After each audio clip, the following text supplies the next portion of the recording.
Ja,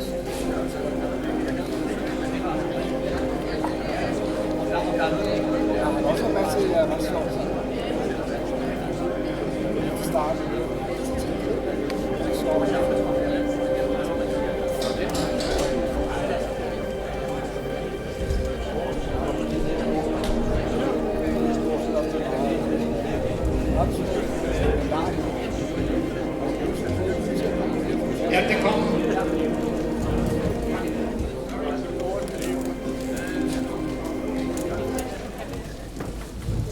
Ja. Må du godt skrue. Tak. Ja, så er vi kommet til det sidste indlæg der i hallen, inden I skal ud på Dodekalinen sammen med Linda. Og hvem er bedre til at slutte dagen end Frederik og Søren? Og jeg havde egentlig skrevet en lang, stor tale om, hvem Frederik er, og hvem Søren er, og så videre.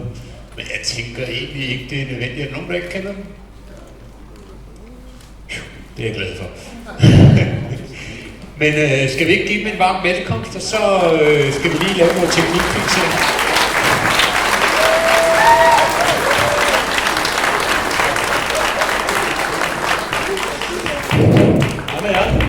Vi skal lige have sat min computer til, så der er jo intet pres overhovedet. Nej.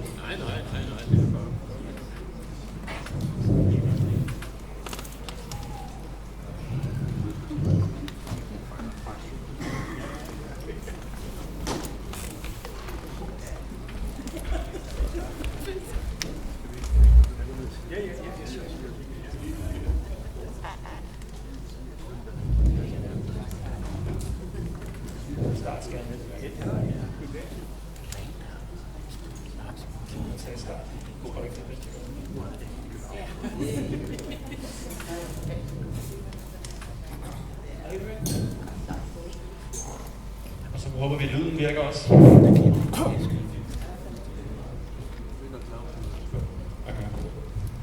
Vi starter lige med et lille klip til jer, som min gode ven Jakob Juhl, som er filmklipper, har brygget sammen.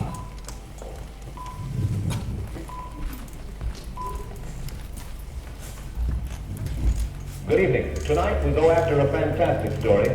The story that flying saucers from other worlds are visiting our planet.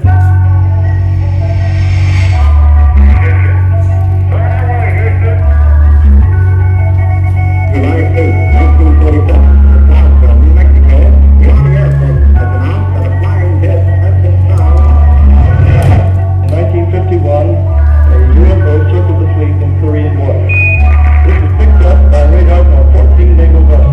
The Belgian army was forced to take the claim seriously. The visual observations always describe a machine which hangs and hovers above the surface at quite a low altitude without making any noise.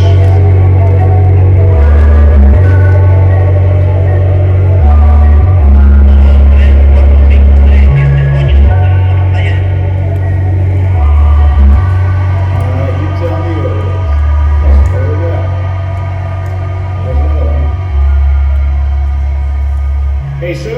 There was something inexplicable in the sky over Phoenix that night because I fucking saw it. What did it look like? It was massive and it was quiet. And then it was just gone.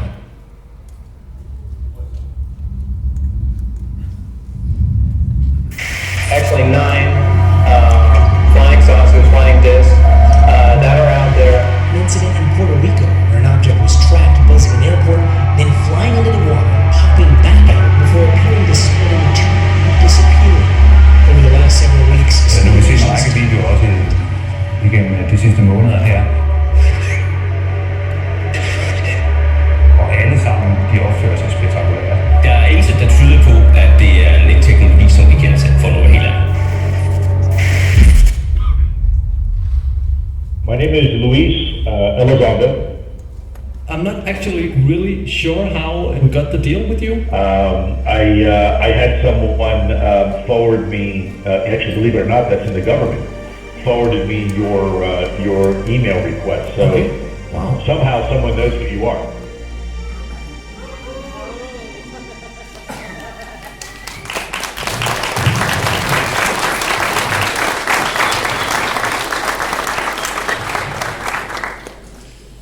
godt med lidt drama starte på. Velkommen alle sammen. Og hvor er det fantastisk, at der er så mange, der mødte op. Kæmpe arbejde, der har ligget bag det her. Så stor tak til Ebbe og alle dem, der har været med til at få det her op at stå. Og tak til Benny for alt det hårde arbejde, han har lagt i det. Lad os fortælle lidt om, hvem vi er. Jeg hedder Frederik Dirk Skotlip.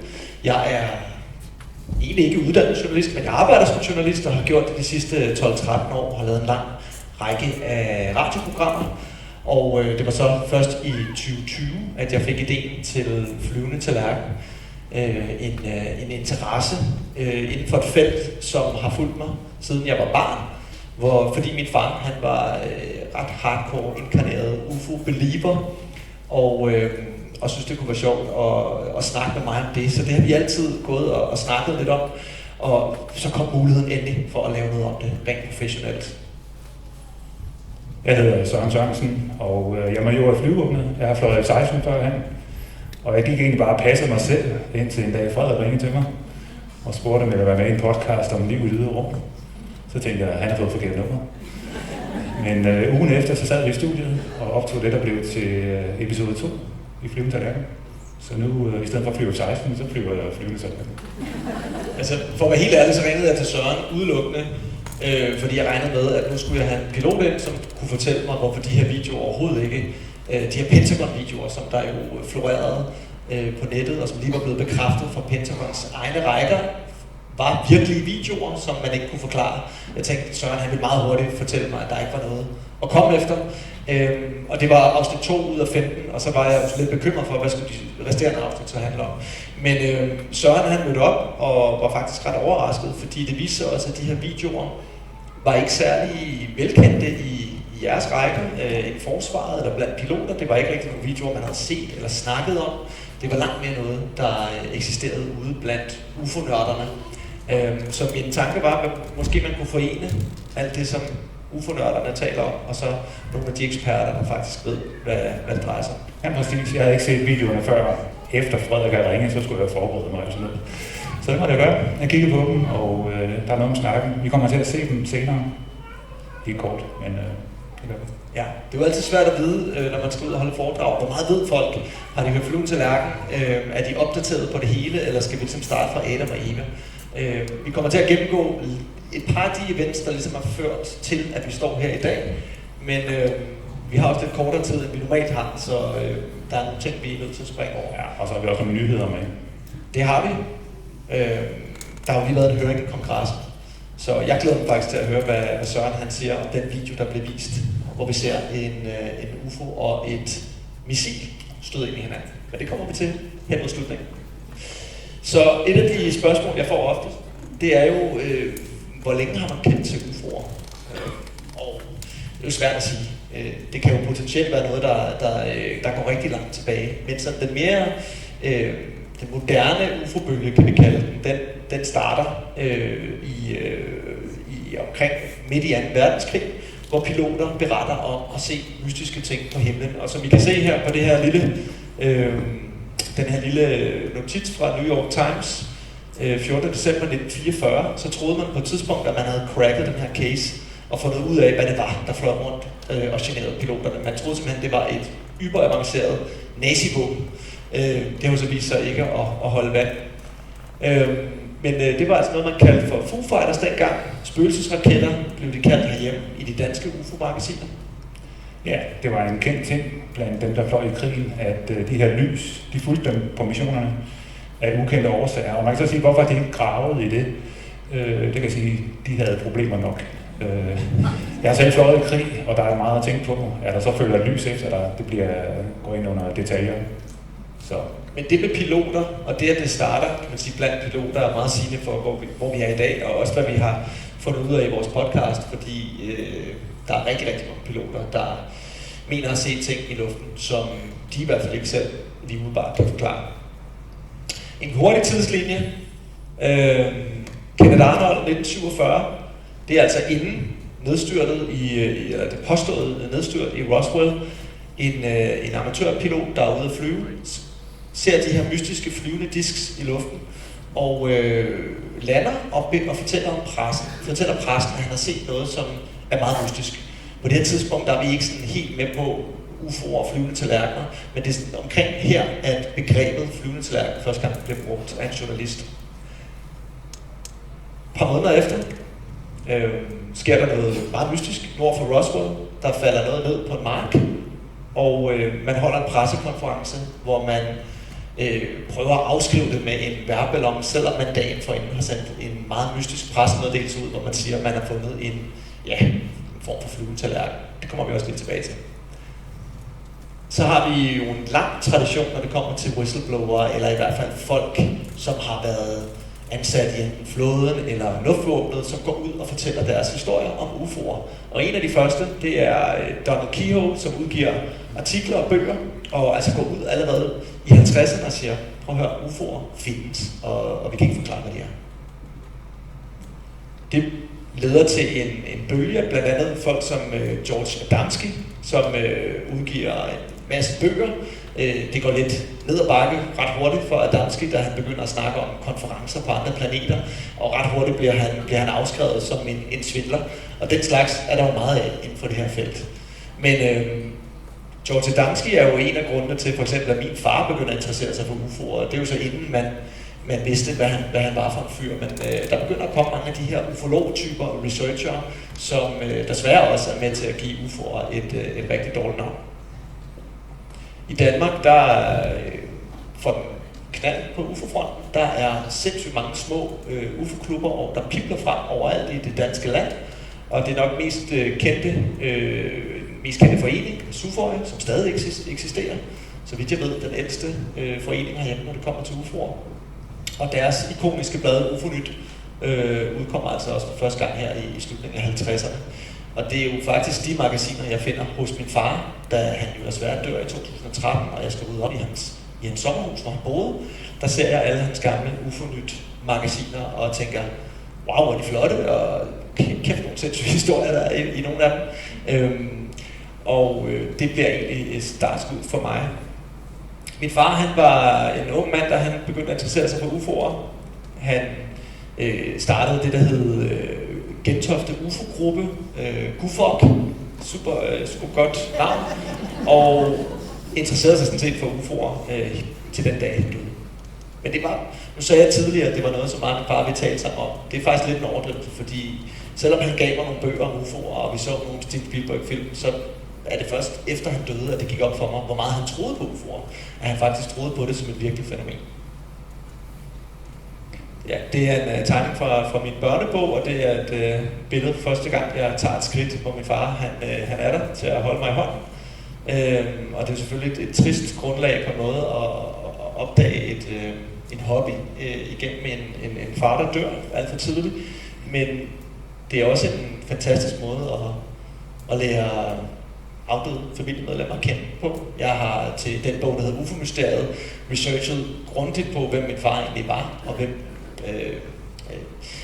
han for eksempel stiftede den her UFO-klub sammen med, osv. Så det har også været en ret fin måde at lære ham at kende på, efter han er død. Men lad os lige vende tilbage til Roswell, fordi det er jo her, det hele starter. Ja, det er sådan startskuddet for moderne UFO-historier, og som Frederik sagde, det starter med, at der styrter noget ned på en mark, og landmanden finder de her ting og sager.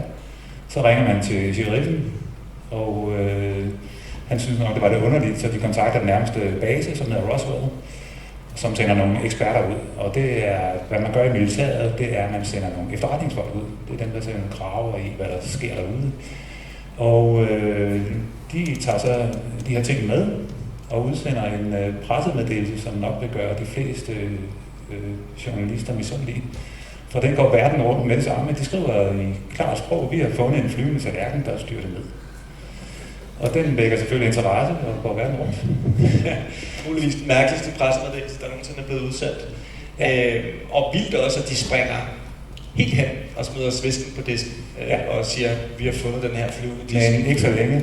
Og I kender godt, at man tager fejl af 2 ting, ikke også? Rumskib, ballon. Så de siger, nej, for øvrigt, vi tog fejl, det er ikke et rumskib, det er en ballon. Ja. Stakkels Jesse Marcel her. Ja, han er vores efterretningsofficer. Ja, efterretningsofficer, det er ham, der er ude og samle op, og det ene og det andet, og han bliver så sparket ind sammen med sin ballon, for at sige, at det er en ballon. Og det er den historie, der galt i rigtig mange år. Jesse Marcel, han bliver pensioneret på et tidspunkt. Cirka dagen efter, så går han ud og siger, hey, det med ballonen, det passer ikke. Det er noget andet. Ja. We had to follow the rancher out there. It was just verbal directions that we know would have found it. Marcel and another officer were the first military to arrive at the crash site. They came upon an expanse of unrecognizable debris strewn across an area the size of a dozen football fields. There was so much of it. It was scattered over such a vast area. We found a piece of metal, about a foot and a half to 2 feet wide and about 2 or 3 feet long. Felt like you'd have nothing in your hands. It wasn't any thicker than the foil out of a pack of cigarettes. The thing about that got me is that you couldn't even bend it, you couldn't bend it, even though the sledgehammer would bounce off it. Ja, så Jesse Marcel går altså ud med det samme og fortæller om alle de ting, som han synes var mystiske i forbindelse med det her nedstyrtede objekt. Der er meget grundlæggende, man skal forstå i det her, og det er, at nu er jeg selv militærmand. Jeg er jo clearet til et vist niveau af hemmeligheder. Jeg er clearet til OK niveau, og det har jeg tavshedspligt om. Den tavshedspligt er livslang, så det, at man bliver pensioneret, gør ikke, at han kan gå ud og fortælle det. Men han gør det så, da han bliver pensioneret. Man kan sige, at han kan så ikke blive fyret og de her ting. Men vores tavshedspligt er livslang, og sådan er det. Bryder man sin tavshedspligt, så står man over for militær straffelov, og man kan simpelthen komme i fængsel. Og det skal vi huske i alt det, vi fortæller her. For der er militærfolk, der går ud og fortæller noget, eller har filmet noget, og der bryder man simpelthen sin tavshedspligt. Man risikerer fyring, og man risikerer straf. Så de mennesker, I ser komme frem med noget, de risikerer rigtig, rigtig meget. Og når man gør det, så er der en god grund, og den kan man så selv tænke over. Ja. Altså, når det kommer til Roswell, så har der jo været, jeg tror, en 3-4 forklaringer, tror jeg, vi er oppe på efterhånden. Og det man er landet på, er, at det var en del af noget, der hedder Project Mogul. Simpelthen en del af den kolde krig, en spionovervågningsoperation, som så har resulteret i, at der er noget, der er faldet ned. Men det er klart, når man går ud og lyver for befolkningen, så har det jo konsekvenser. Og hvorvidt man lyver af den ene eller den anden årsag, faktum er, at der er rigtig meget tillid til den amerikanske regering, der begynder at dale i de her år her. Blandt andet på grund af det, vi ser her i Roswell, selvfølgelig også måske i højere grad de næste par årtier, hvor vi har selvfølgelig Watergate-skandalen, og vi har Vietnamkrigen osv. Men det er ikke en god idé at gå ud og fortælle på røver, fordi den har jo hængt ved lige siden. Nu springer vi stille og roligt 70 år frem, så vi kan nå at få noget af alt det nye, der er sket med, som jo er meget af det, vi har beskæftiget os med i Flyvende Tallerken. Og det er der en bestemt grund til, og det er jo hovedsageligt, fordi at der i 2017 ligesom starter en ny bølge af, hvad skal vi kalde det, ufologi, viden om UFO'er. Og det er jo, altså journalister har jo i årtier ikke ville røre ved UFO'er. Da jeg begyndte at sige til nogle af mine DR-kollegaer, at jeg skulle lave en podcast om UFO'er, der gjorde de jo korsets tegn. Altså, det er simpelthen en dødssynd som journalist at beskæftige sig med noget som UFO'er. Din karriere, den kan være over sådan her. Men jeg var nu rimelig sikker på nu her, hvis New York Times, som I kan se her, tør tale om UFO'er, hvorfor skulle jeg så ikke også turde det? Og det er altså den første artikel, de udgiver, det er i 2017, som der står Glowing Auras and Black Money, The Pentagon's Mysterious UFO Program. En vild artikel, hvor i at man fortæller, at den amerikanske stat har brugt penge på at drive UFO-programmer. Man har også en række af whistleblower, der giver baggrund til artiklen, og det er også i forbindelse med de her artikler, at nogle af de første amerikanske Top Gun-piloter begynder at stille sig frem og sige, vi er enige i, at der er et problem med mystiske ting i luften, og det vil vi gerne være med til at råbe op. Så det begynder altså at vælte ud med artikler på selveste New York Times, og jeg kan huske, at jeg sidder herhjemme i Danmark og tænker, hvorfor er der ikke nogen, der skriver om det her? Hvorfor er der ingen, der synes, det her det er pudsigt? Enten af den ene eller den anden årsag, om man så tror på det, der står i artiklerne eller ej, så er det jo totalt vildt, at et af verdens mest seriøse medier skriver om flyvende tallerkener på den måde. man kan sige, den nye bølge starter jo, man kan sætte markøren mange steder, men lige i forbindelse med New York Times-artiklen, der er det altså Louis Elizondo og Christopher Mellon, som på en eller anden måde er to af de figurer, som gør, at det her det bliver noget, vi alle sammen taler om. Louis Elizondo, hvis man har hørt Flyvende Tallerken, så har man hørt hans stemme mange gange. Jeg har haft ham med 3 gange efterhånden. Han siger selv, at han er tidligere chef for noget, der hedder ATEM, et hemmeligt Pentagon UFO-program, hvor han altså har undersøgt UFO-materiale og talt med piloter og prøvet at komme frem til en konklusion af, hvad UFO er. Og så Christopher Mellon, tidligere Deputy Assistant Secretary of Defense for Intelligence. Jeg vidste ikke lige, hvad jeg skulle have oversat det til på dansk, men i hvert fald rigtig, rigtig højt oppe i efterretningstjenesten. Jeg mener, han har været omkring nummer 2. Han kommer også ud af en meget indflydelsesrig og rig familie, Mellon-familien i USA. Og de to, de går altså til New York Times og fortæller deres historie. Det er også den, der har videoerne med, de videoer, vi skal se, som Søren han vil gennemgå. De videoer, som bliver startskuddet til, at vi faktisk får noget konkret, som vi kan hænge vores hat på, hvor vi kan sige, det er sgu da mærkeligt. Og så kan du så lægge piloternes vidnesbyrd oveni, og så begynder der at danne sig et billede af noget, som vi i hvert fald synes er mystisk nok til det værd at undersøge. Der er også piloter, der træder frem, og hvis vi tager David Fravor til højre her først, han har en episode, som vi kommer tilbage til, som er rimelig overbevisende. I 2004, han træder sig frem i 2017, så det er ikke sådan, at han skønt, så wow, vi skal bare derud af. Han er commander, det er ligesom mig, og som major, commander lyder federe, men han er eskadrillechef på et hangarskib og har en episode. Den anden, der træder frem, det er Ryan Graves. Fælles for dem er, at de flyver F-18, der kommer vi tilbage til senere, men Ryan Graves flyver først en ældre model af F-18, og de flyver rundt derude og tror, de er alene. Så får de en opgradering af radaren, en ny radar, som kan meget mere, og finder ud af, at der flyver nogle objekter rundt ude i området på daglig basis, som gør ting, som de ikke kan følge med til, og de er ude og kigge på dem. Og det er hans historie, og han er faktisk eskadrillekammerat med nogle af dem, der har taget de Pentagon-videoer, som vi skal se senere. Så de er dybt inde i sagerne, de to her. For Ryan Graves, som så også har været gæst i Flyvende Tallerken, handler det rigtig meget om luftsikkerhed også. Ja, der er 2 former for sikkerhed i det her, og man kan sige, bare det, at Pentagon træder frem og siger, at der flyver noget rundt i deres luftrum, det er så meget ikke amerikansk. De er meget sikkerhedsbaserede, og når der flyver ting rundt i ens luftrum, man ikke har styr på, det er en sikkerhedsbrist. Ryan Graves går en anden vej, og det er flyvesikkerhedstingen her. At man kan se, at man kan støde ind i de her banditter her. Det var en fløj. Når man flyver som pilot, så er der nogle noter, man skal læse igennem, inden man skal ud flyve. Det hedder notans. Der står sådan, at der er nogle lys, der ikke virker på en mast. Der var han fløj fra, der stod også. Der flyver nogle ting rundt i området, vi ikke ved, hvad er. Lad lige være stød ind i dem. Tæt på. Han har gået flyvesikkerhedsvejen og siger, det her det er en trussel mod flyvesikkerhed, fordi en dag så er en, der hammer ind i en af de her ting. Så det er det, han beskæftiger sig med. Og det er jo klart, det er 2 mænd, som også oplever enormt meget modstand, når de stiller sig frem. Der er selvfølgelig rigtig mange folk, der enten tror, de lyver, eller tror, de tager fejl, og derfor så bliver de meget mærket af det her, og det gør mange af de andre piloter, der stiller sig frem. Det ved du jo også, Søren. Det her det er jo ikke noget, man har lyst til, og det ved vi også fra piloter, som vi har haft med at Flyvende Tallerken. Piloter er rigtig, rigtig bange for at fortælle deres historie. Ja, de træder frem anonymt mange gange. Ja.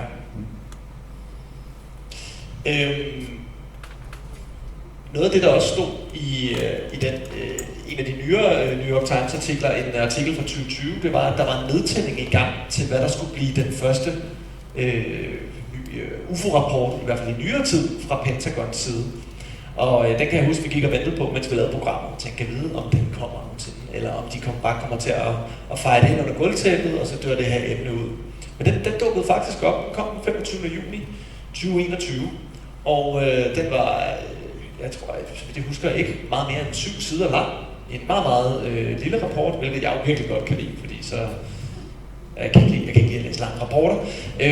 Og vi mødes i studiet, dig, mig og Anja C. Andersen og Carsten Mark for at gennemgå den, og jeg synes, den var lidt svært at blive klog på, men I var helt op at køre, kan jeg huske. Og det er jo ikke fordi, at man skriver om rumvæsener og alt muligt andet i sådan en seriøs Pentagon-rapport, der er man jo mest bekymret for sikkerhed i det amerikanske luftrum. Men noget af det, som stod i den første rapport, var, at ud af de 144 UAP'er, som jo er det nye navn for UFO'er, der kunne man faktisk kun være sikker på, at man kunne forklare, hvad en af dem var. Og det i sig selv er jo virkelig opsigtsvækkende. Altså, I burde have styr på, hvad der flyver rundt i jeres luftrum, som Søren også var inde på før. Det står også meget klart, at det er faste objekter, i hvert fald en god portion af dem, så der er altså noget i luften. Og man skriver faktisk også i den her rapport, at man ikke mener, at det er egen teknologi, og man heller ikke mener, at det er modstanderens teknologi. Og så står man jo lidt tilbage, og så er det jo alle journalisterne, der spørger af, jamen hvad er det så? Og så står man lidt der, og de vil så gerne have det der, man siger, jamen det er grønne vind fra Mars. Men den tilfredsstillelse skal de ikke have. Egentlig står man jo bare tilbage sådan lidt uvidende. Ved faktisk ikke præcis, hvad det er, men det er ret mærkeligt. Sidenhen er der kommet rapporter i 22, 23, der kom faktisk 2 rapporter i 24. Det ene var en historisk gennemgang af Pentagons behandling af UFO'er. Emnet jo noget, der strækker sig helt tilbage til 40'erne, hvor man igangsatte nogle programmer, nogle andre UFO-programmer dengang.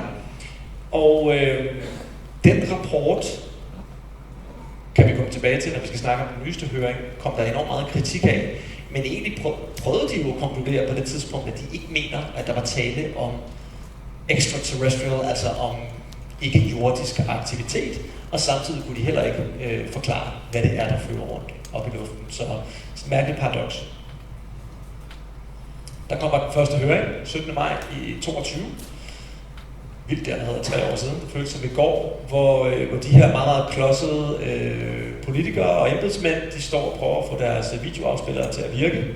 De havde ikke Claus, der kunne få det til at spille. Men den første høring her, den er sådan lidt, de prøver ligesom at føle sig lidt ind på emnet her, og der bliver også joket lidt omkring science fiction, og er du Star Wars fan, eller er du til Star Trek? Men det korte og lange er, at det bliver ligesom fastslået, at de har et problem med deres luftrum. Lidt efter kommer der et pressemøde fra NASA, hvor man også siger, at vi vil også gerne kigge på det her emne her, og de har så også efterfølgende faktisk ansat en UAP director, og man siger så også her, at vi vil gerne prøve at lave en rapport, hvor vi ligesom kan konkludere, hvordan kan vi bidrage til det her område her. Og på det tidspunkt var det Bill Nelson, som var NASA-administrator, og han var meget, meget, meget UFO-positiv. Jo ellers, kan man sige, en organisation, der ikke historisk set har givet det emne særlig meget. Så det er jo helt klart nogle nye takter fra NASA også. Men helt grundlæggende så, fordi jeg kan jo stå her med mit lange hår og snakke om UFO'er, og så kan folk sidde og rulle øjne. Men hvorfor er det egentlig, at vi skal tage det seriøst? Kan du fortælle lidt om noget af det, vi ved? Præcis. Aftens højdepunkt. Kampfly. Ja, jeg får F-16. De optagelser er optaget af F-18. Det er 2 forskellige fly. Hvis I har set Top Gun, så er det den op derovre, I ser det F-18-flyet. I F-modellen, der er 2 piloter ombord, der er en pilot forrest, og så er der det her Weapons System Operator i bagsædet. Så de observationer, der er taget, vi har altid 2 fly sammen, så der er 2 fly, det vil sige 2 piloter og 2 russere. Det vil sige 4 personer ser alt det, som vi skal se nu her. Systemerne i flyene er ens, og det er også derfor, jeg kunne byde ind til Frederik omkring det her. Først, radarteori, jeg skal prøve at holde det inden for en halv time. Radarteori er gammelt stof, man kendte under 2. verdenskrig. Og det er ret simpelt. Man har en antenne, der sender et signal ud. Er der ikke noget derude, så forsvinder signalet. Kommer ikke noget tilbage. Men er der noget derude, et fly for eksempel, så vil det bounce lidt af signalet tilbage igen. Ved at se, hvor kommer signalet tilbage fra, og hvor lang tid tog det at flyve ud og tilbage, så har man nogle billeder af, hvor er der noget. Ret simpel teori, men det er ret komplekst det her. Der er utrolig mange de problemområder inden for radar. Blandt andet, hvis man tager radaren og lyser den hen af, altså tager den op i et fly og kigger nedad, så vil meget af det radarenergi, det vil ramme jorden og komme tilbage igen. Og det skal sorteres fra. Og på F-16, der tager man alt det, der flyver under en vis 70 km, tror jeg, cirka 120 km/t, det tager man bare væk og siger, det er ikke noget, fordi det er noget, der kommer tilbage fra jorden. Ret simpelt, men radarteknologi er noget af det mest hemmelige, vi har. Og I kommer ikke til at se en radarfilm hverken i dag eller de næste 500 år. Fordi ved at kigge på en radarskærm, Der kan man ikke kun se, hvad der sker. Man kan også se, hvad kan radaren. Og især hvis den bliver udfordret enten af elektronisk krigsførsel eller andre ting. Så hvad kan radaren, og det kan man simpelthen se på skærmen, uanset hvor meget man blanker ud. Så det kommer ikke til at se en radarfilm, men det hele bliver bagget op af en radar. Det kommer ikke tilbage til. Det vi skal se, det er det, der hedder FLIR, der står Forward Looking Infrared. Billedet af F-18, den der ting, der sidder nede på siden, det er en target pod, sådan en har vi også på 16. Den kan forskellige ting, der er kamera i, der er infrarødt kamera, og så er der laser i. Ikke sådan en Star Wars laser, bare en lille model. Men det vi skal koncentrere os om, det er de infrarøde billeder, og så det har vi til højre her. Der er et infrarødt billede af en F-16, det er en tosidet F-16 her. Det infrarødt kan, det er, at det ikke bare til varme, men det er til varme forskelle. Og de er helt nede på 0,1 grad og sådan noget. Det her billede, der er 2 versioner, som vi kører i for at få billedet bedst. Enten kan det hvide være varmest, eller det sorte. Det billede her er det hvide varmest. Og hvis I ser øverste billede, del af billedet, det er mørkt. Det er ikke fordi det er natten, det er fordi når man kigger ud i himmelrummet, så er det koldt. Der kommer ikke noget varme derudfra, så bliver det mørkt. Kigger ned på skyerne, så er de varmere, derfor de lysere. Og det kan også være sollys, der reflekterer tilbage igen. Ser vi på selve flyet, det varmeste på flyet, det er udstødningen, varm luft, der drøner ud. Så kan man se bagpå, der er nogle på pladerne der sidder en motor inde bagved, så de er også lyse. Så er der nogle lyse pletter på flyet, det er sensorer, vi varmer op, for at det skal komme is i. Og så noget interessant også er, at hvis I ser hen på næsen, der er det sådan strøget lyst henover. Det er fordi, at når man tager et objekt og bevæger det hurtigt gennem luften, så er der glidningsmodstand, og det opstår der varme ved. Så dele af flyet bliver varmt, og det er sådan en aerodynamisk opvarmning. Og det er de videoer, vi skal se, de er simpelthen optaget med den slags kamera her. Flow i vores radar, det er, at vi kigger primært på vores radar. Vores radar, den kigger sådan her, og så kigger vi ud og ser, hvad der kommer. Og nu sagde jeg, at I kommer ikke til at se radarbilleder. Der er et radarbillede.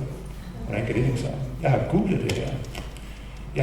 Jeg må ikke tage billeder af min radar, så de billeder, jeg har taget, det må I jo ikke se. Det har jeg googlet, fordi så skal jeg ikke i fængsel. Det gør det noget nemmere i mit liv. Men sådan ser en radarskærm ud. Men det er det, vi gør. Radaren er vores primære sensor, som vi kigger fremad med.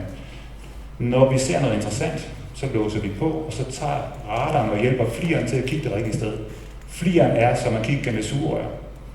Vi finder ikke noget på en FLIR, men vi kan finde noget ved hjælp af radaren, der så dirigerer FLIR'en. Så flowet er, at vi kigger på radar, vi kigger på FLIR, og når vi kommer tæt på, så ser vi flyene visuelt. Og det er det flow, vi kører. Derfor kan vi også være sikre på, at når vi ser en FLIR-film, så er der også en radar, der kigger. Det vil sige, at vi har 2 sensorer, der kigger på det.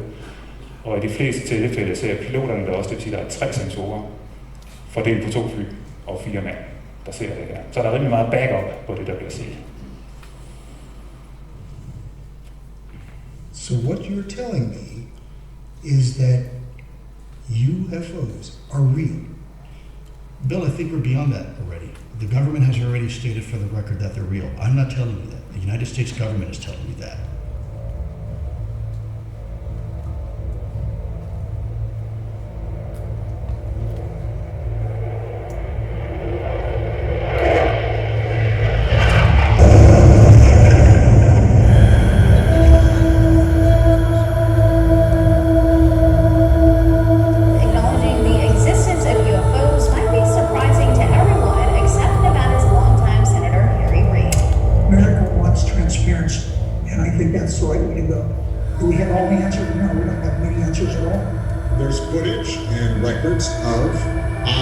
In the skies that we don't know exactly what they are. So the real question is, what exactly are we dealing with? Are we dealing with some sort of foreign adversarial technology, or are we really dealing with something that's a paradigm moment for our species and dealing with something completely different? What we call unidentified aerial phenomenon, and this actually is a program that's been in place for a few years. For me, the open question is, okay, what's the propulsion source? Because if it is something like that, it should interest any scientist. We're not doing enough scientific research. We don't know what these UAP are.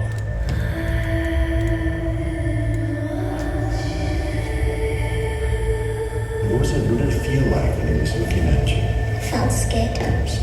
It felt scary? What was scary about it? felt scared because I've never seen such a person like that before. Did you see the eyes?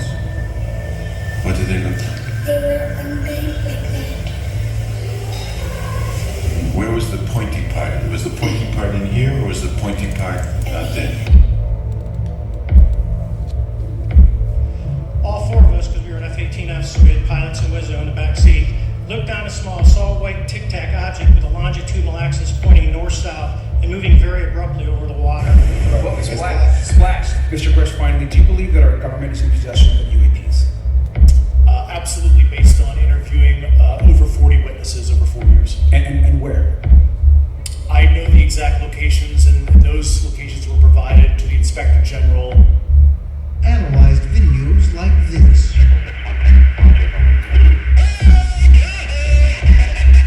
Lieutenant Graves told us pilots training off the Atlantic coast see things like that all the time. Every day for at least a couple of years. And women every day for a couple of years. I want to understand what they're doing and what their intent is. When it comes to aliens, there are some things I just can't tell you. Myself and Representative Gates were denied access down to Dillon Air Force Base. While I can't get into the specifics because that would reveal certain U.S. classified operations. He said that he was in fear of his life. Non-human intelligence exists. Non-human intelligence has been interacting with humanity. This interaction is not new, and it's been ongoing. Carl, that is quite a bold statement. I'm wondering, and I'm curious, how confident are you that that is true? There's zero doubt.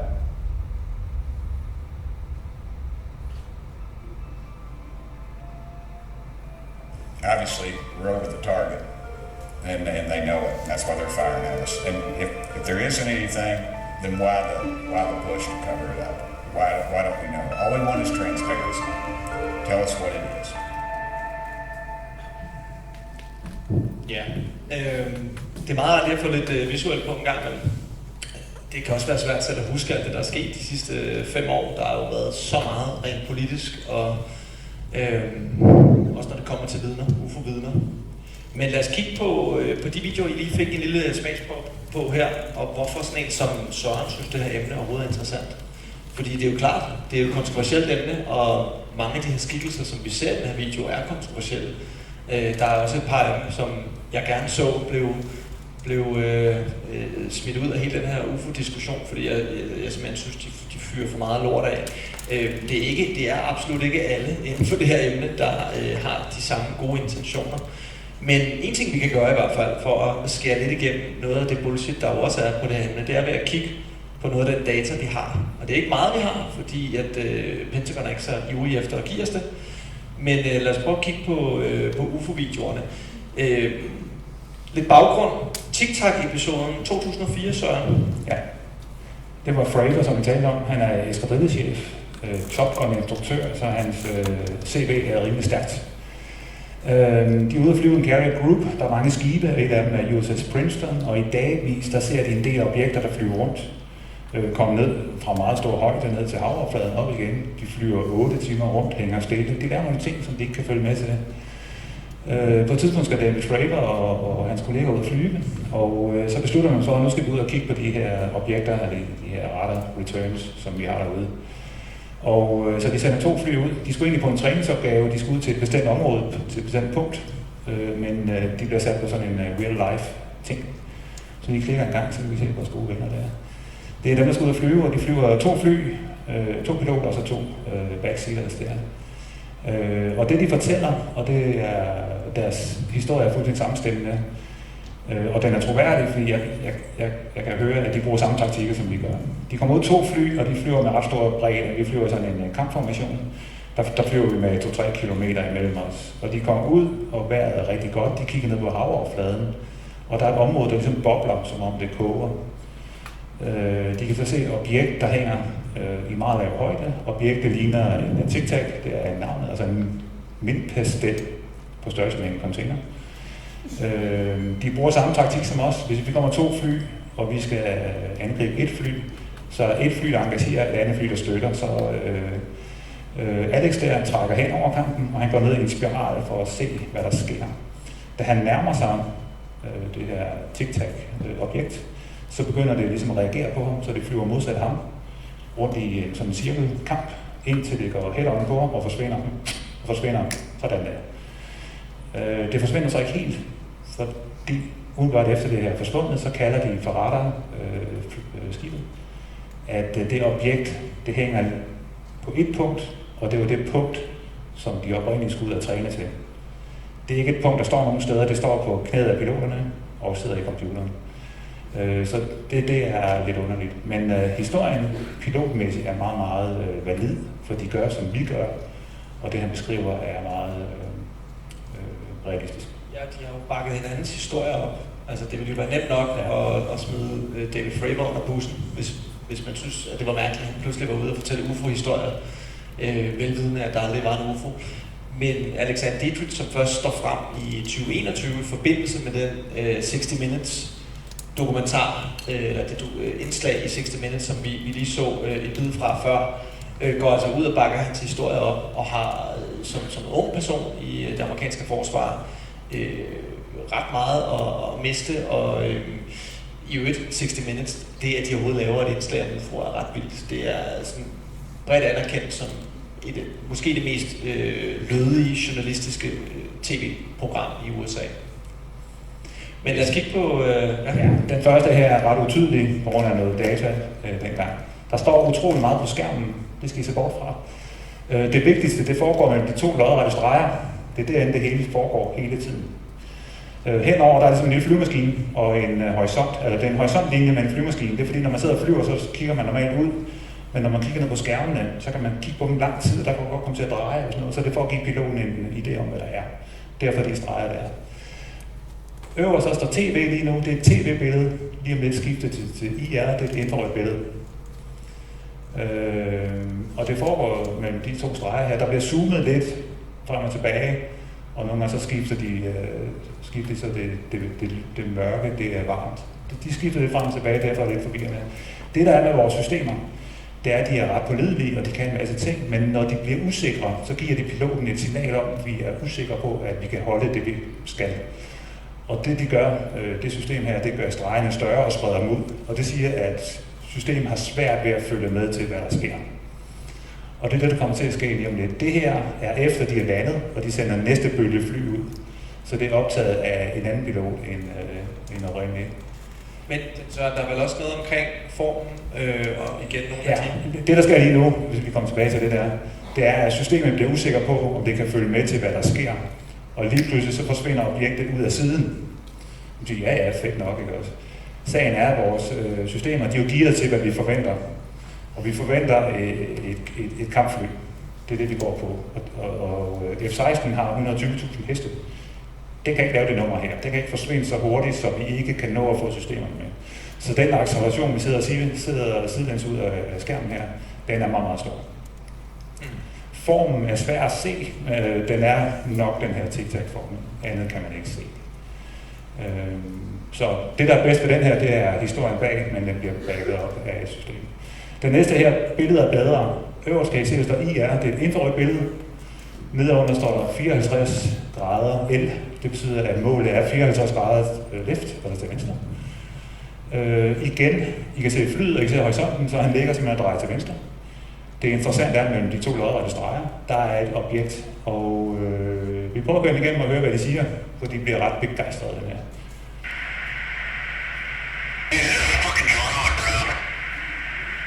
There's a whole fleet of them. Look on the ASA. My gosh. They were going against the wind. The wind's 120 knots to the west. Look at that thing, dude.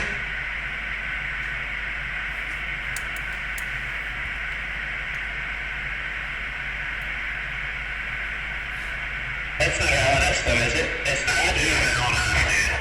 Well, if there's a moving thing, it's rotating. Det de siger en masse ting, men de siger, at der er en hel flåde af dem. Det vil sige, at det er ikke den eneste, den her. Og historien er også, der er nogle stykker, de kommer i en sekvens. De har bare låst på en af dem. Husk på, at der er 2 fly, der ser det samme. 4 personer. Der er en radar, der ser det, og så er det infrarøde billeder her. Det vi kan se, det er et objekt. Vi kan nogenlunde se formen, og den kan I selv vurdere. Det, at den roterer, er ikke specielt. Jeg kan også tage F-16 flyve på hovedet, det er ikke noget problem, så det er ikke noget som helst ekstraordinært.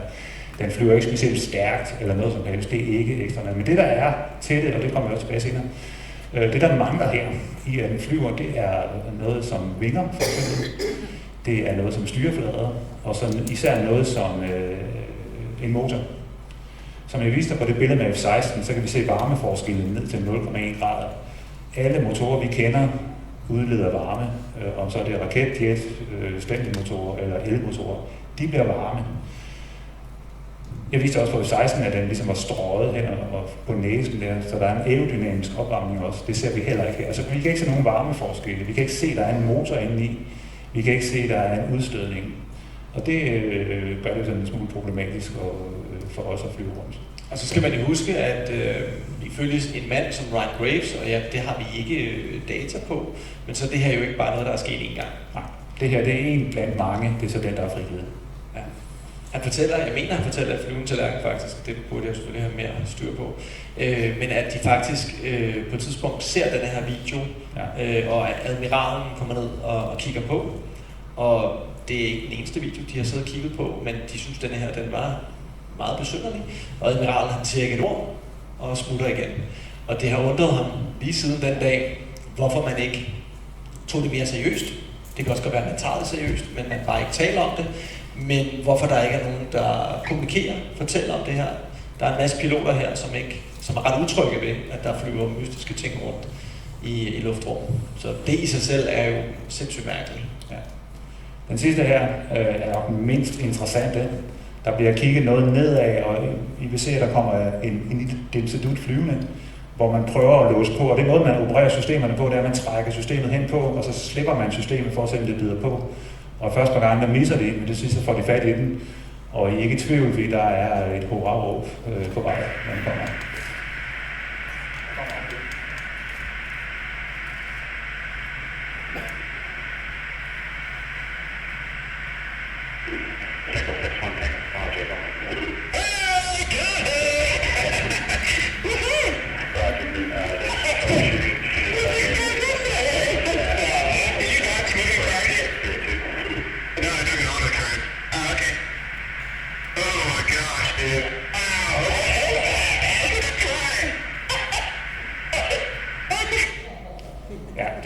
Begejstret. Den er ikke sikkert, den er så mystisk, den har gået fast, men der er en del, der har regnet på geometrien i det her. Mit første gæt var, den fløj meget lavt og pænt hurtigt. Det gør den nok ikke. Den flyver omkring 14.000 fod, som er 4 km. Og den flyver faktisk ikke særlig stærkt. Det kan være noget, der driver med vinden det her.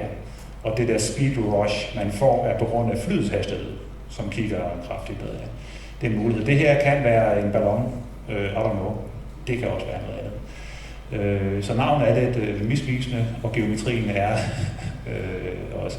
Hvad er piloternes instinkt, som er at reagere på den her måde her? Ja, og det er jo det, der er det specielle her.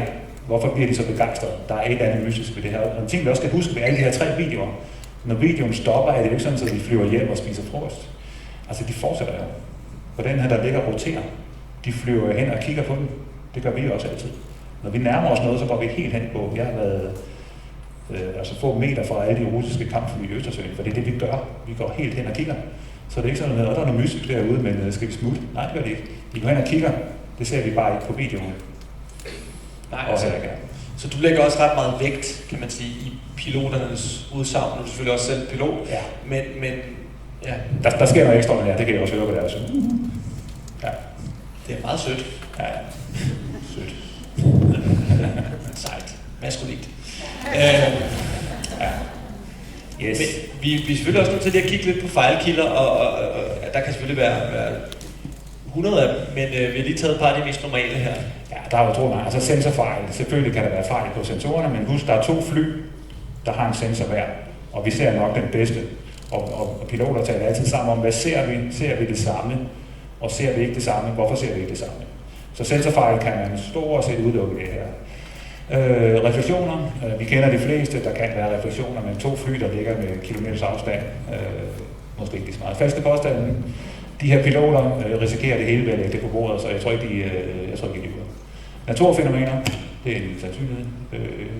Balloner, droner, fugle. Hurtige fugle, vil jeg sige, men okay. Kamerabegrænsninger, ikke på det, vi ser her. Kamerabegrænsninger, vil jeg sige, hænger meget sammen med mobiltelefoner. Mobiltelefoner er designet til at tage billeder af det, I allerbedst kan lide. Jeg selv. Noget, der foregår på cirka 40 cm afstand, det er glimrende, men tage billeder med en mobiltelefon på afstand eller om natten, det er noget lort. Der er kamerabegrænsninger noget. Men vi har faktisk set nogle piloter, og jeg ved ikke, om I må, og jeg ved ikke, om du nogensinde har gjort det, så lad os lade være at tale om det, men som har siddet og taget nogle billeder ud gennem cockpittet, som jeg tror, at tilbage i 2022 var der nogle billeder, der liggede af nogle mystiske metalliske ting, de har siddet og taget billeder af. Ja, og de billeder er sådan set gode nok, de bliver det sløret, og vi har også noget coding i cannabis, sådan noget hemmeligt lort, som gør billeder ikke bliver særlig gode. Jeg får jo også med kamera, for både at tage billeder af russiske kampfly og olieforureninger, så vi har et kamera siddende, så der er noget der. Og observatørkvalifikationer, og der vil jeg sige, piloter, vi er vant til at sidde og kigge ud af vinduet og se, hvad der sker. Vi er vant til at se våbenafleveringer, naturfænomener og de her ting, så vi er sådan rimelig veltrænet i, hvad der sker derude. Men altså, alt det her er fejlkilder, og det skal vi holde for øje, og især hvis man kombinerer dem. Så der er mange fejlkilder i det her, og anderledes skal det ikke være. Så er der jo blevet arbejdet med de her 5 observables kendetegn, som Luis Elizondo blandt andet har været ude at tale om. Altså, hvad er det, vi kigger på, når vi faktisk prøver at identificere, hvad der kunne være en UAP eller en UFO, altså hvor vi måske lader til at have nogle kendetegn, som er mere mystiske end bare en ballon eller en fugl. Så noget af det, de kigger efter, det er de 5 punkter her. Altså, den her pludselige acceleration, som er meget voldsom, og bliver beskrevet i hvert fald som værende langt vildere end noget, som vores topmoderne fly kan. Ja, det der er vildt i det er for først den energimængde, der skal til at accelerere noget så kraftigt. Den er enormt høj, altså virkelig, virkelig, virkelig høj.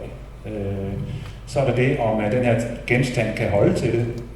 F-16 trækker 9G, og det er sådan rimelig hårdt. De her accelerationer, vi ser, de trækker 200-300G. Det gør lidt lavere.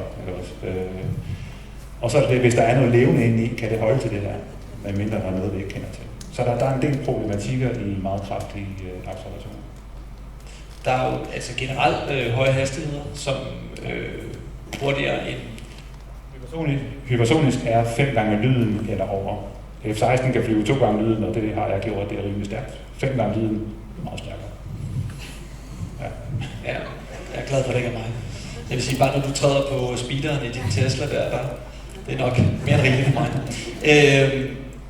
Low observability, altså det, at de lader til at være svære at fange og se, og generelt få den korrekte data på, selvom vi ved, at den data den også eksisterer. Ja. Og typisk kendetegn er også på observationer, der er aldrig, eller stort set aldrig nogen lyd på. Der er meget, meget sjældent lyd. Og det er jo problematisk, især når objekter, der hænger stille. Hvad driver dem? Og en anden ting er også, hvis man tager et objekt og kører det meget hurtigt gennem luften, eventuelt overlyd, så kommer der lyd. Der kommer en aerodynamisk lyd, selvom objektet er stille. Men vi ser de her sindssyge accelerationer uden lyd på, og der går de altså gennem den her lydmur, eller de går i hvert fald supersonisk, kan man sige, uden at sige noget, og der er også noget fysik, vi ikke forstår her, for det burde ikke kunne lade sig gøre, hvis det er et fast objekt, men i og med radaren kigger på det, så er det et fast objekt. Så der er lidt, der er noget, vi er svært ved at forstå. Ja. Så tror jeg også, du gerne vil sige noget om de her kunne bevæge sig imellem luft og vand, transmedium. Og det, vi har fly, der flyver skide godt, ikke også? Så er vi ubåde skide godt. Vi har ikke ubåde, der flyver, vi har da ikke fly, der går i vandet, det kommer ikke op igen.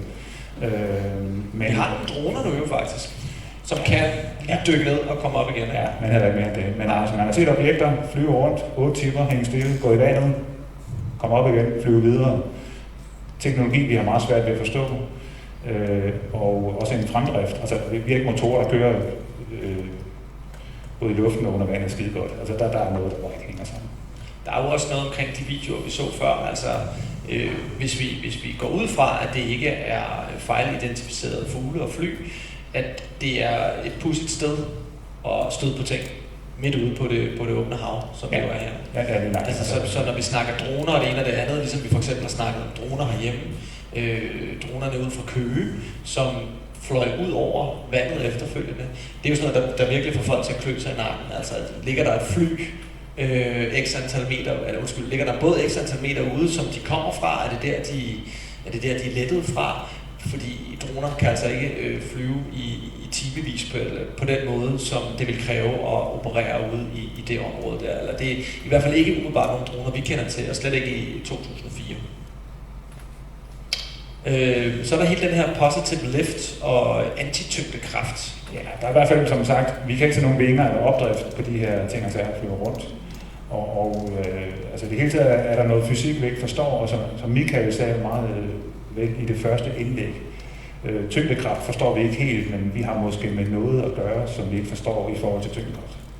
Ja, og vi skal jo ikke stå og kloge os på tyngdekraft her, det der er langt klogere folk til, men jeg kan sige, at vi pynser lidt på et afsnit i næste sæson af Flyvende Tallerken, fordi at Flemming Hansen, som jo er rumingeniør, og totalt genialt, spørger mig, og har været gæst i Flyvende Tallerken flere gange, han har fundet en virkelig spændende person, der ved rigtig meget om, hvad der måske er muligheder inden for det her felt her, hvis overhovedet der er nogen. Så er der ligesom kommet sådan et 6. uofficielt punkt, som er de fysiske effekter. Og det er jo blandt andet Gary Nolan, Stanford-professoren, som har været ude at tale om, at han mener i hvert fald at have talt med folk og har kigget på journaler på folk, som har været tæt på UFO'er, UAP'er, og at man kan se en ændring på deres fysik, om det så er brændemærker på huden, eller et område i hjernen, jeg tror det hedder The Corda Putamen, som er et center i hjernen, som han har en teori om, måske bliver påvirket af UFO'er, men det er utroligt spekulativt. Så lad os gå videre. Ja, godt. Vi skal til at skynde os lidt, Frederik. Ja, det er hvorfor står flere og flere whistleblower frem, kan man jo spørge sig selv. Vi har jo set, altså man skal være lidt en hej til amerikansk politik for at følge med i det her område efterhånden. Og det var faktisk været en god træning til mit andet program, Only in America, der handler om amerikansk politik overhovedet og beskæftige sig med UFO'er, fordi det er et virkelig bøvlet politisk system, de har sig derovre. Men det er fordi vi ser, at man i lovgivningen har forsøgt at indføre flere og flere muligheder for, at whistleblower kan stå frem, uden at der er nogen, der går ud og laver en smedekampagne, eller fyrer dem, eller hvad det nu kunne være, så man prøver at ødelægge deres karriere efterfølgende. Og det har gjort, at flere er gået frem, men som vi også ser, så er det lovgivningen mangler stadig det sidste, og der er stadig mange, der ikke tør udtale sig af frygt for, hvad der kan ske efterfølgende. Den mest kendte af dem efterhånden er vel nok David Grush, manden i midten her, som vi har lige sprunget høring nummer 2 over, som var meget kedelig, og så springer vi lige frem til 26. juli 23, hvor vi jo altså fik den her høring, som jo gik verden rundt, og der var ikke det nyhedsmedie, der ikke lå og kiggede mig ned i dagevis på grund af det her, fordi det synes folk godt nok var spændende. Og jeg har det selv sådan lidt både og med David Grush, og det, som han begynder at indføre. Jeg synes, det var rigeligt spændende, dengang vi kiggede på ting i luften og tænkte, lad os prøve at finde ud af, hvad det er. Det var et fedt, håndgribeligt mysterie. Han bringer et nyt til bordet, som vi ikke har talt om siden slutningen af 80'erne, dengang Bob Lazar gik ud og snakkede om, at man testede rigtige UFO'er i og omkring Area 51. Men det er altså det, han påstår her. Han siger, der er de her hemmelige programmer, som er i besiddelse af ikke-jordisk teknologi. De prøver at reverse engineer, altså de prøver at adskille dem og finde ud af, hvordan de er blevet sammensat. Og det foregår hovedsageligt ude hos de private samarbejdspartnere, Lockheed Martin, Boeing osv. Sindssygt vild påstand at sidde og komme med under ed foran den amerikanske kongres og med de 2 piloter ved siden af sig her. Hvis man ikke kan huske David Grush, så kan vi lige få et par af hans påstande på bordet her. We have spacecraft from another species. We do, yeah. How many? Quite a number. You're kidding. No. I thought it was totally nuts, and I thought at first I was being deceived. It was a ruse. People started confiding in me. They approached me. I have plenty of current and former senior intelligence officers that came to me, many of which I knew almost my whole career, that confided in me they were a part of a program. They named the program. I've never heard of it. He'd never heard of the program, but now... Det er jo besynderligt. Det er jo som taget ud af en science fiction film, og da han kom frem, kan jeg huske, tænkt, kan vide, om han bliver den eneste. Men vi har jo så sidenhen set en lang række af folk, der er gået i hans fodspor og har påstået det samme. Og jeg synes, det er enormt svært selv at afgøre, om han er fejlinformeret, eller om han ved mere, end han fortæller. Jeg synes også, det interview der med Ross Coulthart tenderer til at være en smule plat i det, men det er så bare min smag. Hvor troværdigt er de her whistleblower er jo altid et godt spørgsmål, og det er jo super svært at sige. Altså spørger du folk ude på den helt skeptiske fløj, så vil de sige, jamen de er skøre, de er en del af et form for broderskab, hvor man har den her UFO-religion, og har fået bildet sig selv ind, at det her, det er virkeligheden. Spørger man folk, som måske kigger lidt mere nøgternt på, hvem er de, hvad for nogle positioner har de haft i deres karriere, så er der ingen tvivl om, at det er enormt imponerende folk. Det her det er bare et lille udvalg. Vi kunne lave 10 af de her slides her. Blandt andet John Radcliffe, der har været chef for den amerikanske efterretningstjeneste. Han er stadigvæk i regeringen nu, hvad man så tænker om den regering. Jeg ved snart ikke, om det er en god ting eller ej. En Herbert Raymond, der også har været sikkerhedschef for præsidenten. Eric W. Davis, som er fysiker og har arbejdet for Pentagon, Jay Stratton, som har haft samme stilling som Luis Elizondo. Altså nogle ret vilde typer, som man skulle tro ikke ville have lyst til, at det her blev deres renommé og deres fortælling, hvis ikke det var sandt i hvert fald. Så det er i sig selv lidt af et mysterie, hvordan man har kunne få så mange folk med så mange striber på skuldrene til at stille sig frem og snakke om det her emne her. Bare lige helt kort, altså de rapporter, der er kommet efterfølgende, er blevet mere og mere omfattende, for nu er piloterne faktisk også begyndt at indrapportere, og det ser vi tydeligt med mere end 800 uidentificerede flyvende objekter i en af rapporterne. Men desværre betyder det ikke, at vi får flere videoer, eller at vi på en eller anden måde får mere indsigt i det. Tværtimod, så har man hos Pentagon lukket meget i. Vi troede måske, at de her 3 videoer fra 2017 var startskud på mere åbenhed. Det viser så, at man har nok rimelig meget fortrudt, at man har givet tilladelse til, at Luis Elizondo kunne tage de 3 videoer med sig. For det lader til at være tilfældet. Det lader til, at de bliver clearet til at blive frigivet. Det har man så i høj grad fortrudt. Man har i hvert fald ikke gjort noget lignende siden. Og jeg vil mene så, jeg ved ikke om du er enig, at man kunne jo sagtens tage sådan et videobillede, og så kunne man skære informationen af, så man ikke afslører noget, og så stadigvæk vise det til offentligheden. Ja, det kunne lade sig gøre i mange tilfælde. Ja. Men det er klart, vi taler om sikkerhedspolitik, og på den måde, der vil man nok hellere være safe than sorry. Bare lige for et par eksempler på nogle af de videoer, der har været gennem tiden. Ja, vi har lidt travlt, så det går stærkt, men den her ting har fløjet rundt om skibet i lang tid. Den har fløjet 8 timer. Nu hænger den ude 2-3 kilometer ved siden af skibet. De observerer den, og lige om lidt så forsvinder den ned i vandet og forsvinder. Man har undersøgt ubåde og sådan noget, de kan ikke finde hende igen. Det her, det er ligesom, det er en radarfilm. Men det jeg vil sige her er, at de her film er ikke særlig god kvalitet. Og pointen er, at nogen har set det her i et hemmeligt lokale. Det her det er hemmeligt. De sidder i et hemmeligt lokale, og der har vi ikke mobiltelefoner eller kamera eller noget som helst. Men det har været så stort for dem, så de er gået ud, hentet deres mobiltelefon, gået ind, filmet det med deres mobiltelefon og frigivet det. De står til 20 år i skældet og fyring for det nummer her, og det gør de. Og det er konsekvenserne for at gøre det her. Så igen, at de har gjort det, de har en rigtig god grund. Så har vi set de her mystiske flyvende metalkugler. Ja, jeg tror 45% af alle observationer, det er metalkugler, der kommer susende gennem området. En kugle er en aerodynamisk katastrofe. Man kan ikke flyve. Der er ikke nogen, der bærer den oppe. Vi kan ikke sådan nogen motor, så står hende lidt ukendte. Det er mærkeligt.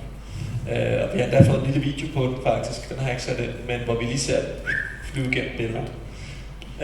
Hvis vi bare lige skal samle op på NASA, som jo, hvad vi ville ønske, havde lyst til at interessere sig for det her emne, og som så også udgiver den her rapport, så altså, rapporten indeholder ikke ret meget spændende, men jeg synes alligevel, at det viser en lidt åbenhed i forhold til at kigge på det her emne, og faktisk anerkende, at vi nok ikke forstår alting. Det synes jeg jo altid klæder videnskaben, når man kan indrømme det.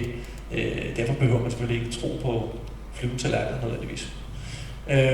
Det er også et emne, som virkelig er blevet dårligt repræsenteret af en række af folk. Her har vi ham, der hedder Jaime Maussan, som bliver ved med at turnere rundt med sine små kagemænd. Og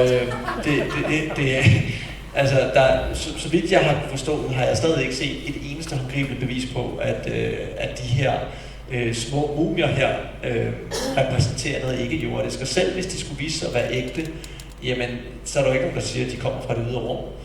Så det er meget mystisk, og han har også været i UFO Hall of Shame op til flere gange ham her, fordi han har viderespredt farlig information. Men vi har lige lavet noget nyt til jer, fordi at der var jo en høring her forleden med der var egentlig 5, men hovedsageligt med de 4 her. En høring, som jeg forventede ikke det store, fordi emnet har været sådan lidt halvdødt det sidste halve år. Der er en mand, der hedder Donald Trump, der er blevet præsident. Det har fyldt lidt i USA og omegn. Og på den måde tror jeg, at politikerne de har haft hænderne fulde. Men vi har nogle virkelig kampklare politikere, som stadigvæk kæmper den her sag. Blandt andet Anna Paulina Luna og Tim Burchett. Og hvad der hedder, Jared Moskowitz. Og det er faktisk et af de eneste emner, som både demokrater og republikanere kan blive enige om, at de gerne vil finde ud af, hvad repræsenterer. Og vi havde altså besøg af George Knapp, Alexandra Wiggins, Dylan Borland, Jeffrey Nuccitelli, og så havde vi altså også ham med Joe Spielberg, som jeg har klippet ud af billedet. Fordi jeg ved ikke helt, hvorfor han var der. Okay. Det første, jeg skal se, det er det vildeste, I kommer til at se i dag. Det var en video, de smed ind. Der var ikke nogen, der kom med den, uden en af politikerne. Det var Eric Burlison. Ja, det er altså vildt. Der er 2 droner, som ligger og filmer hver sine ting. Den ene drone filmer en UAP, der kommer susende gennem området. Den anden drone filmer et missil, der bliver skudt. Og det er den drone, vi følger. Vi følger et missil, der bliver skudt fra et amerikansk skib mod en UAP. Missilet er et Hellfire, og så sidder nogle våbeneksperter og siger, at det er ikke sådan mod kampformen. Jo, ja, men det findes også i en jord-til-luft-udgave mod langsomflyvende mål. Og det er det, vi ser her. Og det, I kommer til at se, det er lidt svært at se, men den drømmer der ud af, at på et tidspunkt kommer der et objekt ovenfra i billedet og flyver igennem. Og det er en UAP, og missilet rammer ind i UAP'en og går i stykker og styrer ned, og UAP'en flyver videre. Jeg har set mange ting springe i luften. Jeg har ikke set noget, der bliver ramt af missil, der ikke går i stykker. Lad os prøve at se. Især. Så er det missil, vi kigger på her. Taget af en amerikansk drone.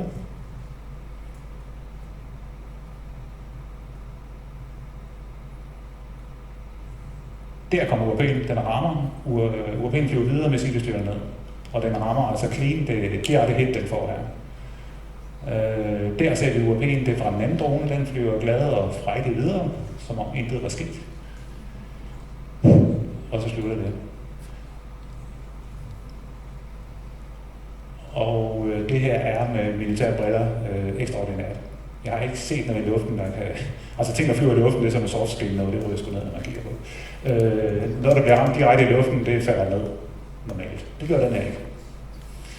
Nå. Tilbage til de spændende historier. Ham her, han er politimand i forsvaret af militærpolitiet. Og han er med til at bevogte, det bruger man typisk til at bevogte baser og specielle ting og sager. Han arbejder på det, der hedder Vandenberg Air Force Base. Jeg har selv været derovre, det er en missilbase, som fyrer missiler eller raketter på luften. Og de er i en fase, hvor de skyder nogle meget, meget interessante raketter op. De har omkring 500 militære politifolk til at bevogte det her. Inden for kort periode, der er 5 observationer.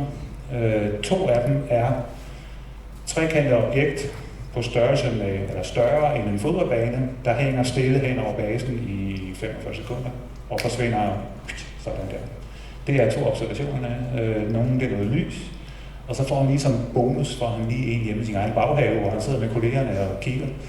Så er der nogle lys, og fiser rundt. Til sidst så hænger der et trekantet objekt hen over hans have, som er cirka 30 meter størrelse. Og det forsvinder så også. Og vi skal huske på, at alle de her folk, de har sværget på, at de taler sandt. Der er en del vidner på de store trekantede, og der var også den her røde firkant, som også flår hen over basen. Der er mange vidner på, at det er sket det her. Men det er så ikke noget, vi har nogen data på, så det er en historie. Han fortæller det under ed, det her. Ja. Yes. Så den næste. Ham her, han arbejder på skib. Han er ansvarlig, arbejder i hvert fald med det, der hedder overflade og luftbillede, det vil sige, hvad der er på overfladen, altså hvad sejler, og hvad der er i luften. Og de har noget på radaren, der flyver rundt. De har det også på deres kamera. Og han går ud og kigger, han går simpelthen ud og kigger. Og det han siger, at han beretter, er, at der kommer et tic-tac-formet objekt op ad vandet. Og de er faktisk i samme område som den her tic-tac-episode. Den her den flyver op og møder 3 andre. Så det ikke de sig af. Og så forsvinder de samtidig. Og de forsvinder fra radaren. Det er hans historie. Ja. Og her har vi en video af det. Og den er ikke så sigende, men man kan se det der objekt, og I kan måske fornemme form og sådan noget. Men altså, det at den bevæger sig er nok mere sensoren, der står sådan lige og kører lidt.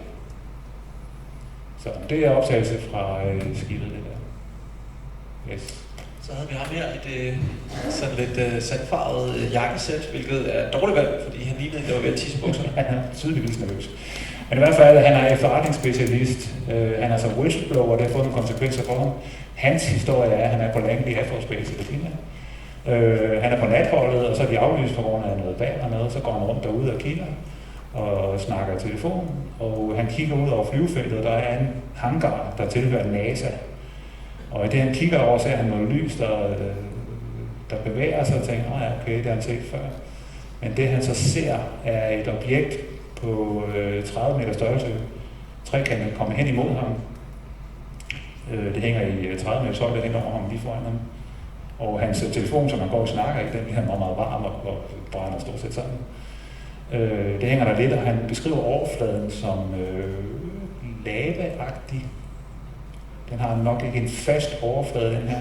Så han står og kigger på den, og så forsvinder den også på et splitsekund. Og det har så rystet ham en del. Han er whistleblower, han har fortalt historien, og han kan umuligt få job i det offentlige mere. Han er i den grad kylet under bussen. Ja, det fortæller han, at han har været ude af varmen i lang tid. Så der er konsekvenser. Ja. Og så har vi George Knapp, var også med som vidne. Jeg forstår egentlig ikke helt hvorfor, men han har jo selvfølgelig fulgt emnet i mange år, og jeg tænker egentlig, jeg synes egentlig det er meget fedt, at sådan det mere, du ved, at mere officielle Pentagon-typer kan række ud til folk, som har researchet emnet i mange år. Selvfølgelig skal man tage det med et kran salt, hvad deres personlige holdning er, men det er i hvert fald nogle mennesker, som har et overblik over det her emne, som jo, og det ved jeg af erfaring, kræver rigtig, rigtig mange år overhovedet at forstå og have et overblik over. Han er jo en super seriøs, han har været med i Flyvende Tallerken, jo en meget sød mand, George Knapp. Vundet en masse Emmy'er, Peabody-prisen, DuPont-prisen, Mark Twain Award, alle mulige fine journalistpriser. Mest kendt for at arbejde på KLAS TV i Las Vegas, hvor han er newspresenter og journalist. Og så er det efter han interviewer John Lear, den her pilot, som introducerer ham for hele UFO-emnet og Bob Lazar. Og i 1989, der hiver han så en mand frem, som sidder i skyggerne. Man kan ikke se hans ansigt. Han bliver kaldt for Dennis. Og det er så ham, vi i dag kender som Bob Lazar, som fortæller, at på et søstersite til Area 51, skal vi huske, den her gang, der var der usikkerhed, hvorvidt Area 51 overhovedet var et sted, der fandtes i andet end science fiction film. Det er George Knapp blandt andet med til at afklare, at det er det. Men der skulle være det her sted, der hedder Site 4, som skulle ligge ved siden af Area 51, hvor Bob Lazar påstår at have arbejdet som videnskabsmand, og været med til at undersøge nogle af de her mystiske flyvetallerkener, som man har været i besiddelse af. Bob Lazar er meget kontroversiel i hele den her UFO-verden her, og har ikke rigtig kunne bevise, at han har den uddannelse, han siger, han har, eller han har arbejdet de steder, han siger, han har. Så ham skal man måske tage med et gran salt, men altså George Knapp, som han siger i sit statement her, jeg vil ikke stadig rapportere om den her Bob Lazar-historie, hvis ikke jeg troede på hans fortælling. Så han tror faktisk på ham, selvom han også indledningsvis siger, at han ikke nødvendigvis er en UFO-believer, men at han følger den gode historie. Så meget interessant at høre ham, og på den måde har man jo lyst til, at de snakker med hinanden, og prøver at finde ud af, hvad det her det er. Jo, det er rigtigt. Som Benny han rigtigt siger, så, og det er jo noget, som han har snakket om i mange år faktisk, George Knapp, så tog han til Rusland for år tilbage, og fik en masse rapporter, officielle regeringsrapporter om UFO'er, og påstår altså, at de er mindst lige så nysgerrige på UFO'er, som man er i USA. Men det giver jo også god mening at være nysgerrig på, hvad der flyver rundt, specielt når man er en stormagt. I Danmark kan jeg sige, at der er ikke nogen politikere, der overhovedet interesserer sig for det her område. Jeg tror, vi har haft én politiker med. Det har nok været agurketid for ham. Men det gør man altså i Rusland efter sigende, og nu er der så også snakker Anna Paulina Luna om, at man godt kunne tænke sig at lave en høring, hvor man samarbejder med russerne for at finde frem til, hvad kan man gøre med vidensdeling. Man har også talt med regeringen i Japan på et tidspunkt, som også kigger efter UFO'er, og generelt ser vi ret mange steder rundt omkring i verden, at regeringer faktisk tager det her emne ret seriøst. Hvor meget man tør spekulere i sådan den ikke-jordiske del af det, der er amerikanerne nok stadigvæk frontrunner. Det tror jeg, det er, at vi kan nå for nu, ikke? Ja. Skal vi tage nogle spørgsmål? Det er op til Benny. Hvad siger Benny? Vi kan godt tage nogle hurtige spørgsmål, så ja. løber jeg bare lidt hurtigere, når vi kommer til afslutningen. Der er en herovre, Ben. Ja, der kommer en. Tager du den anden? Jeg var spørgsmålet på størrelse med en fodboldbane. Er det en amerikansk fodboldbane eller en dansk, altså en europæisk fodboldbane? Altså hvad er fodboldbane? Altså, jeg tror, de mener amerikansk fodboldbane. Så synes jeg, det ikke skal siges fodboldbane, fordi det kender vi jo godt. Mange journalister bruger fodboldbane som en størrelse. Men cirka 30 meter er altså det vigtige.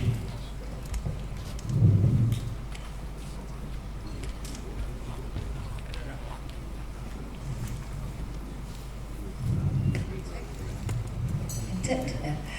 Altså, det er et spørgsmål til publikum. Jeg vil egentlig gerne høre, hvor mange her har haft en oplevelse med et himmelfænomen eller et eller andet uforklarligt. Der er jo rimelig mange, må man sige. Men jeg kan jo tilføje til det også, at der er mange, det kan være, der er nogen her i dag, der har skrevet til mig angående deres UFO-oplevelser, så er man selvfølgelig velkommen. Og ellers man kan også skrive til Benny og Suføje, hvis man har noget konkret, man vil have undersøgt. Men noget af det, jeg blev allermest chokeret over, der gik ind i det her emne, det var, hvor mange mennesker, der har haft de her oplevelser faktisk. Det er nogle gange noget af det, der får mig mest til at tro på, at der er noget i det her emne. Det er, at folk kigger mig i øjnene og fortæller deres historier.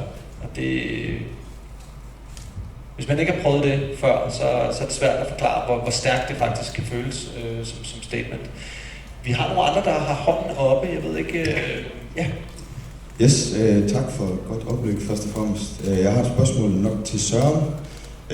Du siger det også i dag, Søren, du har også tidligere sagt det, dengang I havde Mick West på besøg, at du har noget info, og militæret i det hele taget har noget info, som jo ikke er open source.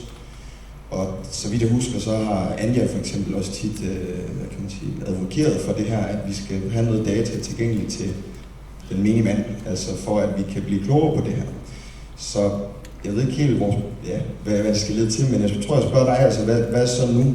Fordi jo, der kommer flere Pentagon-videoer selvfølgelig, men vi rykker os, virker det til sydenlandet ikke rigtigt til, altså så langt på at blive klogere på, hvad det er. Så om du har et bud på, hvad vi kan få ud af det. Altså jeg er tilhænger af, at militæret har hemmeligheder, det bliver vi nødt til at have.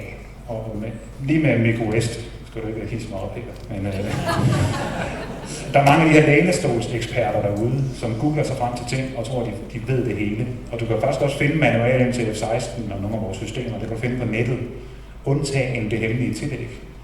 Så han googler og ser, hvad det kan. Han ved ikke, hvad det kan, og han sidder og opererer.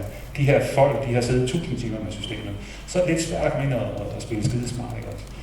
Men jeg går ind for åbenhed i Pentagon. Jeg mener, der er mange videoer, som vil kunne frigives. Især de her flere videoer, hvor du kan blanke noget ud. Eller generelle informationer, eller skriftlige tilkendegivelser af, hvad der er sket. Så jeg mener helt klart, at vi skal have åbenhed i det her, dog med den klausul, at vi bliver nødt til at have nogle hemmeligheder og filer, simpelthen nogen, der kigger over vores skuldre, som ikke skal se, hvad vi kan. Jeg går ind for åbenhed i det, vi kan. Der er kun én ting, der kan gøre Søren sur, og det er Mick West, tror jeg.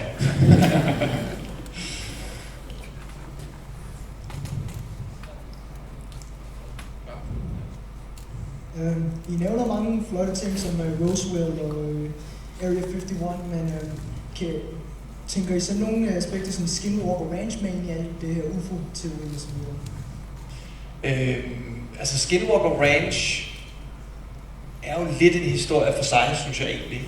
Man kan godt tage det med ind her. Der er jo mange af de samme mennesker, der har undersøgt Skinwalker Ranch, og den er jo en del af nogle af de indledende undersøgelser gennem ham, Robert Bigelow, som jo er manden bag et af de helt store Pentagon UFO-programmer, som han vinder kontrakten på. Så det er jo blandet ind, kan man sige, i UFO-lore på en eller anden måde, men det er jo også et fænomen. Hvis folk ikke ved, hvad det er, så er det en ranch, en gård i Utah, hvor der efter sigende foregår paranormale ting. Og så har vi blandt andet George Knapp har skrevet flere bøger om Skinwalker Ranch, og mener selv at have oplevet nogle mærkelige ting derude. Det er der generelt mange af de her typer, der har besøgt Skinwalker Ranch, der gør. Men det er også en af de lidt mere kontroversielle ting, og jeg synes, nogle af de historier, der kommer ud derfra, er også ret vilde, og måske man godt kunne savne noget mere data og noget mere backup på nogle af de påstande, der kommer ud af Skinwalker Ranch. Men spændende er det, og jeg vil absolut ikke udelukke, at man kunne lave et afsnit om det på et tidspunkt og prøve at finde ud af, hvad er det egentlig påstandene bunder i, og har vi noget? Ja. Og nu hvor jeg også mener Area 51, har I så også hørt de andre steder som Area 52, Area 53 og Area 54? Nej, det er ikke rigtig noget, vi har dykket ned i på nuværende tidspunkt. Okay, vi kan nå et par spørgsmål mere, for jeg ved. Jeg prøver at høre, det er. Tak til Søren og Frederik for at kæmpe vores sag, og jeg har fulgt jer gennem mange år, og de 3 Pentagon-videoer har altid været et gennemgående tema. Jeg synes, man skylder at nævne befolkningen, at Joel Sandlo fik dem ligesom listet lidt ud af bagdøren, de her videoer, og fik dem frigivet. Men han siger jo selv adskillige gange, at der findes hundredvis 4K krystalklare videoer af objekter, der lader kispus med deres mest hurtige berømte kampfly, altså for eksempel F-18. Så det er ikke så meget spørgsmålene bare lige til, at de udvidende, der findes virkelig meget, der bare ikke er frigivet, som kan utrolige ting. Så når vi så sidder og pensler de her videoer igennem, og kan der jo tvivl om dem, så er der altså virkelig noget mere, som vi kunne glæde os til at se. Ja, vi ville ønske, at de frigav noget mere, så han kunne få lov at bevise, at de videoer, som han siger, eksisterer, rent faktisk eksisterer. Mm. Jeg har også lige et spørgsmål. Yes. Nogle af de dokumentarer, der kommer over fra USA, blandt andet også med Louis, der virker de meget bekymrede og måske der nogle gange sådan paranoide over, at de kan lukke ting ned, og de kan de ting, de kan. Men det er jo også, man kan sige, at man så kaster et missil op mod en teknologi, man ikke kan forklare. Jeg tænker også af dig, Søren. Altså, hvad tænker du som en del af forsvaret til en aggressiv politik overfor det her? Det mener jeg ikke, man skal have, men nu arbejder jeg sammen med amerikanerne, de har lidt andet syn på self-defense, end vi har. De skyder, altså de er ikke bange for at skyde. Og jeg vil sige, mod en teknologi som det her, skal nok det være. Men nu gjorde de det, og de lå så også i et område, hvor der kommer ting og sager, altså lort flyvende, ikke også? Og de er jo skudt, fordi de ikke vidste, hvad der kom, og de kunne se det ikke ved deres eget, så derfor har de skudt. Jeg tror ikke sådan, de har tænkt aliens og sådan noget, jeg tror, de har tænkt, altså skibets sikkerhed, og så skyder du jo. Men altså er du hjemme på hjemmebanen, og alt er godt, og der kommer noget flyvende, så er det værd at skyde. Det er sådan et grundlæggende princip, man har, ikke også? Ja, og lidt mere fredelig tilgang. Ja. Godt. Sidste, tænker jeg, eller hvad? Du er bossen. Ja, vi tager den sidste.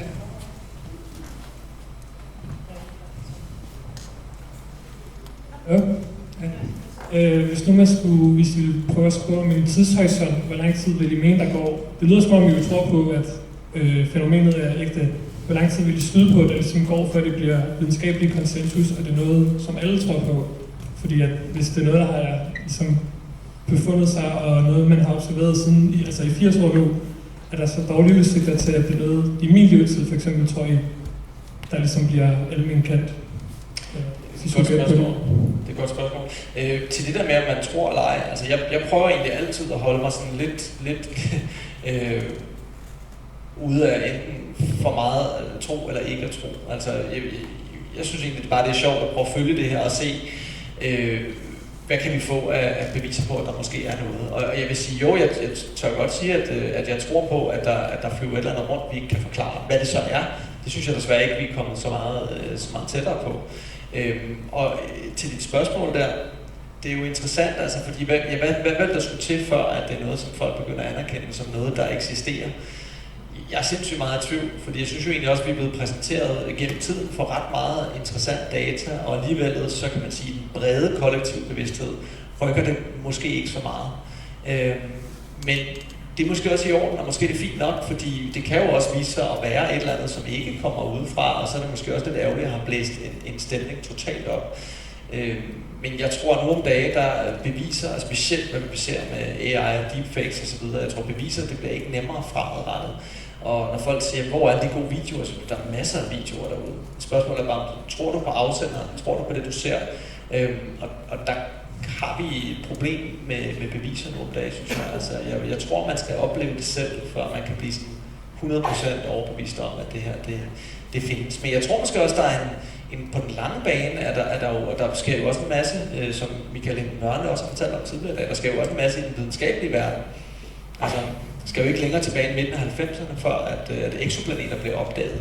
Så der kommer langsomt en forståelse af, at vi i hvert fald om alt det, vi ikke ved, og hvad det så rummer af muligheder. Tak. Ja, men vi har også snakket om en gang, det der med om 100 år, når vi så kigger tilbage på, hvad det så dengang vi troede på UFO'er, ligesom vi kigger tilbage på dengang man troede på vampyrer og så videre. Der er jo ingen, der ved det. Hvad retning går det i? We don't know. Ja, vi kan kun blive kloge for det hele. Og så kan vi jo håbe, at den nuværende amerikanske regering er så tilpas skør, at de frigiver nogle flere videoer. Altså, ja, der er noget, der kan tyde på i den her høring. Der er frit slag der, det må man sige. Ja, Frederik Søren.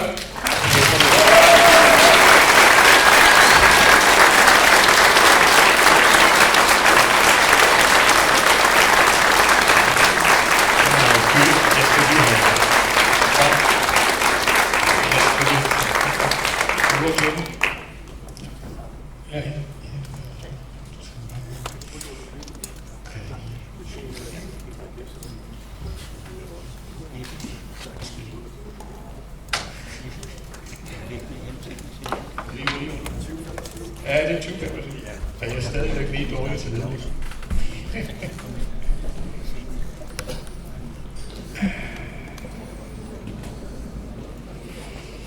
Ja, men det bragte os så til rejseenden i dag her i Hallen.